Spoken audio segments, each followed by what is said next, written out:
Welcome to SC21 TV. I'm your host, Charla Bokikio. We are live at the SC21 TV news desk, meeting leaders in the world of high-performance computing. With me now is the SC21 Inclusion Committee Chair, AJ Lauer, and Local Arrangements Liaison, Anthony Cabrera. Welcome, AJ and Anthony. Thank you. How has the week been so far? It has been a whirlwind of activities and programming, a lot of stuff. It's just nice to see it coming together after, never having met AJ except once before this time, and so it's just really nice to see a lot of the fruits of our efforts. So. Excellent. So I'll ask you each to introduce yourselves more appropriately. Tell us about your day jobs as well, and what your roles, a little bit more about your roles here at SC. We'll start with AJ. Sure. So my name is AJ Lauer. I use she, her pronouns, and I am the Inclusivity Chair for SC21. In my day job, I'm the Outreach, Diversity, and Education Team Lead in the High Performance Computing Lab at the National Center for Atmospheric Research. So during my daily life, I help run an internship program. I do various outreach events to schools and universities. My next project, as soon as we walk out the door from SC, is to redesign our exhibits up at the Supercomputing Center. So we have an educational exhibit area. So I get to do all sorts of really interesting and exciting work in the education and outreach and diversity space within HPC. Gotcha. The work never stops. It never stops. And it's all so much fun. Yeah, great. Yeah. Anthony, what about you? I am a software engineer at Oak Ridge National Laboratory in the Architectures and Performance Group, and so I'm very hardware-oriented and hardware-focused. I like thinking about heterogeneous computing and trying to reimagine what nodes of future supercomputers might look like. So. Interesting. How did you get involved in the inclusivity piece this year? Well, honestly, supercomputing made it really easy. There was an open call for folks that if they were interested, they could just fill out an application. And I had done students before as a student volunteer, but I wanted to try something new. And inclusion is something that had really spoken to me personally, and so it's something that I wanted to get involved in if they'd have me, and thankfully folks on the committee invited me to join, and so yeah, I just felt called to try to make SC more inclusive. So. And you're the liaison locally in St. Louis for them. So I did my graduate work here at Washington University in St. Louis, and I'm working remotely currently for Oak Ridge, but it allowed me to also be the eyes and ears for local arrangement, or for local arrangements, but also for inclusion. And I can remember giving updates about what the COVID situation was here, and just trying to reassure folks that while the world may seem very scary here in St. Louis, it wasn't as bad as the media is making it out to be. But I've also been trying to connect folks in my immediate circles, say at the university or at local nonprofits, to people at supercomputing. So. Great, good work. So I know that you've been continuing some proven practices, right, with inclusivity here, and you've initiated some new ones this year. So talk to me about that. Yeah, so we have done so many new things this year, and I think based on feedback that we've received all week, it's been very positively received, which is awesome.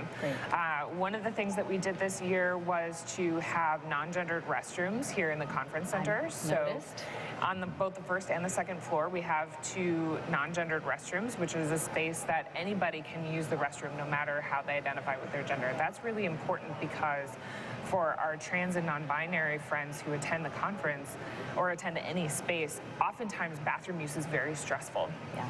Because people challenge them on should you be here, should you not be here, and so by creating a non-gendered space, anybody can use that restroom. So there should be no questions about who is allowed in that space, and it helps take away a lot of stress about bathroom usage, which is something that everybody has to do. Yeah.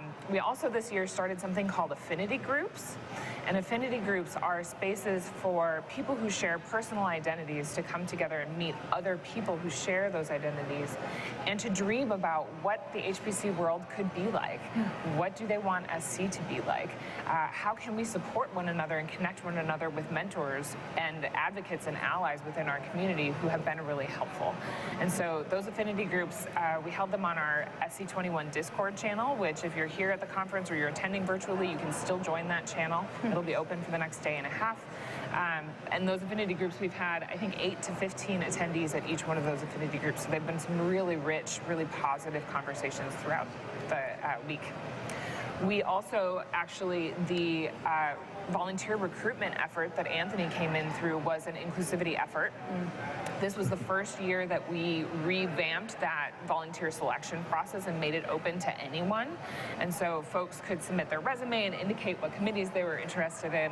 And through that, we had 75% more new volunteers than we do during an average SC. So it was a huge jump in new folks coming into the committee, which again is an inclusivity issue because we want to have all sorts of different voices represented in the committee, in order to make SC as awesome as it can be. Yeah, I was going to ask you about what feedback you've gotten, what positive feedback, but it sounds like it's in the numbers there. Yeah. You already know that it's successful. It's been extremely positive all week. Any other anecdotal feedback you've gotten from folks this week about the success of the program? Sure. So one of the things that we also did was having an inclusivity office, and that inclusivity office has been open to anybody who wants to come visit us. And we have had person after person come into the office and say, oh, I'm so glad you're here. I'm so glad that this space exists where I can just sit on the couch and hang out with people who will care for me and care about my existence at this conference. Yeah, it's really important. Really important. I love, once again, I'm reminded, speaking to people here, about the importance of the human connection and, you know, making sure we're all being heard, listened to. Anything that you would add about your experience this week with the Inclusivity Committee, or the program? Yeah, I think just echoing how successful I think the affinity groups have been. I think at a conference, even though it's in a COVID world, maybe it's a little more scaled back than it usually is, I think it is still very large and it's still very hard, you know, outside of what your technical interests are, to find people of like mind in other ways, because, you know, you might do something for your day job, but that's not what defines you. And so being able to provide that safe space for folks with lots of different kinds of identities has been really fulfilling for me to see, to try to enable that. And anecdotally too, I think just seeing all the folks pop through the inclusivity office, just whether it's, you know, people of those identities who are just seeking a safe space, or new time folks at SC who, you know, they went to the new attendee orientation and they said, hey, and I know that you were part of inclusivity, and so hey, I just wanted to say hey, and I really appreciated that. Just seeing that kind of community aspect of this kind of conference is just really it's just really like nice to see. Good. Honestly. Is this the first year for these efforts at SC? It's not. This is the fourth year of the Inclusivity Committee at the conference. Gotcha. Still always important work. So I guess the why of the efforts is pretty obvious, but would you add anything about, you know, why are we doing this? Yeah, absolutely. So the research about diversity and inclusion in the workplace shows over and over and over again that when you can create an inclusive workplace where people can bring their whole selves into the office without being concerned about how people are going to treat them because of who they are, that alleviates mental pressure, right? If I'm walking into a room and I know that people are not going to treat me differently because I'm a woman, then I can focus on the science. I can focus on the innovation. I can focus on making those connections that will benefit me, that will benefit my company, that will benefit my organization. Right. And so similarly at the conference, we want people to know that they can bring their whole selves to SC and participate as themselves fully in who they are, and that they will be accepted and celebrated while they are here. And that will allow them to make those connections with vendors, learn as much as they can from the sessions, and get as much out of the conference and give as much to the conference as they can while they're here. I think it makes a lot of sense. Yeah, for sure. So given, well, SC21 is winding down. We're almost at the end, and SC22 is on the horizon. I know you won't be the chair anymore next year, but what do you hope for the future of this program in particular, these efforts? You know, I think I'm hoping that we continue the way that we've been going. We made some great progress this year. Do we still have a ways to go? We still have some work to do. I have a wish list that I'll be passing on to future inclusivity chairs. Great. But I think we built some really great momentum this year, and I'm hoping that we continue that momentum going forward. Anything you would add? For me, I think that I was struck by a talk that I attended. There was actually a paper in the main technical program that dealt with engagement with women, folks who identify as women in SC. And one of the things that the speaker said struck me in that while SC is doing a little bit better in terms of inclusivity, I think a lot of that success has been reactionary. And I hope that we get to a place where it's more like, somebody can go to SC and think, wow, I didn't even realize that I felt like comfortable and safe in this space, that we are just able to create that atmosphere seamlessly. So that's what I'm hoping will happen in SCs to come. That it becomes so normal that that's Right. just the way we It just is. interact with everyone. Exactly. Yep. I think that's a great goal. That's a great to have. vision, Anthony. I love it. As far as you both being at the conference this year, just as attendees, any highlights that you've had? Any really wonderful sessions or discussions? I don't know, anything. Yeah, so the speaker from that session actually, I actually had cited their preprint work in my doctoral studies, and so getting to meet the author of that study has definitely been a highlight. We had a phenomenal conversation about how do you measure diversity and inclusion in HPC? How do we make the numbers better? What research do we need to continue doing? And so that has been, professionally for me, a highlight of this week. And that's something you can't get in the virtual platform when you're attending virtually. Right? Yeah, he just stopped by the office. It was great. That's fantastic. Yep. Anthony, any highlights from the week for you? Yeah, I think having done the student volunteer program and finally being in an SC where I'm not a student but now a full-fledged committee member, I've been able to, I still see all the student volunteers, and so I totally understand that they are the backbone of, or they're part of the backbone that make SC work. And so anytime I've seen folks with jackets, especially one instance was yesterday, there were folks that were working at the SC22 preview booth. They were wearing the jackets, right? So that I know they're student volunteers, and I just went up to them and said, hey, I just wanted you to know that I've been in your shoes. I've worked this exact session before, or this booth. But I just want you to know that it's totally worth it. All of the things that you get to experience at SC are wonderful. All of my internships and my current job were found through networking here, and so I just want you to know that I think you all are doing great work, and I think it'll really pay off for you in the future. So the question I've been asking every one of my guests is, given that we're going to have a hybrid again next year, most likely, what would your advice be for those wondering, do I attend virtually or in person? What would your expert opinion be now that you've been to a few? I mean, I think my answer is always going to be the same, and that is that you have to do whatever is best for you. Working especially within inclusivity, we got a lot of the feedback from people saying, I cannot attend in person. It is not safe for me in our current climate, in our current healthcare climate. It's not safe for me to attend in person, and I cannot take that risk for me or for my family.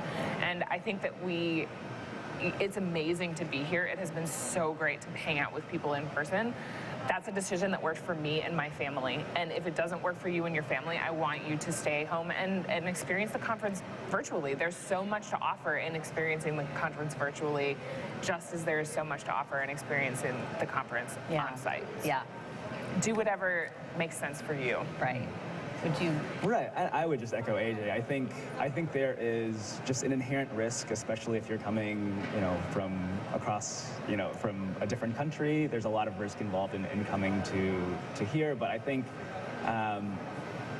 knowing that if you do decide to make the leap and attend supercomputing, it's going to be just as great as you remember it if you've been before, or it's going to be something that you've never experienced before that's a truly wonderful and hopefully inclusive experience when you do make it out here. So if you do make the jump, I think it's going to be incredibly worth it. So. It'll be well worth it. I think so. Yeah, but a lot to weigh on a personal level for sure. Yeah. So anything else that either of you would like to add to this conversation that we didn't get to? Or do you think we hit all of the important things you wanted to talk about? I think that, like we said, I think we've done a lot of great work, but the work is hard, and there's a lot of work that still needs to be done. And so if there's any interest in people wanting to get involved with the Inclusivity Committee in the future, I'm a prime example of how easy it is to get involved. I just had to say, hello, I'm here, I'd like to help.